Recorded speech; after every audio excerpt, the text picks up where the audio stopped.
সবাই যখন মৃত্যুটাকে ভীষণ ভয় পায়, আমি তখন হাসতে হাসতে আল্লাহর কাছে ভীষণ সন্তুষ্টি নিয়ে পৌঁছাতে চাই যে আমি একটা ন্যূনতম ওই জীবনটা লিড করতে পারলাম, যে আমি একটা ইনসাফের হাসি নিয়ে আমি আমার আল্লাহর কাছে পৌঁছাতে চাই।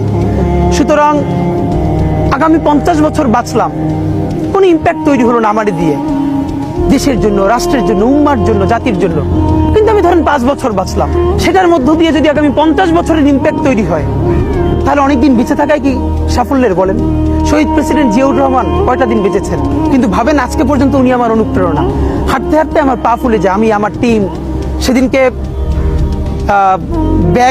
ব্যাগের মধ্যে জুতো নিয়ে তারপরে একটা শপিং মলে ঘুরছিলাম, মানে পা ফুলে গেছে, পা জুতোয় ঢুকাতে পারছিলাম না। তো জিয়াউর রহমানের একটা ওনার গল্প মনে পড়ছিল, যিনি মাইলকে মাইল যখন হাঁটতেন, ওনার সাথে স্টাফদের পা ফুলে যেত, কিন্তু ওনার তো আর্মি ট্রেনিং আছে। তখন তাকে বলতো, স্যার আপনার তো আর্মি ট্রেনিং, আমরা তো আর পারি না।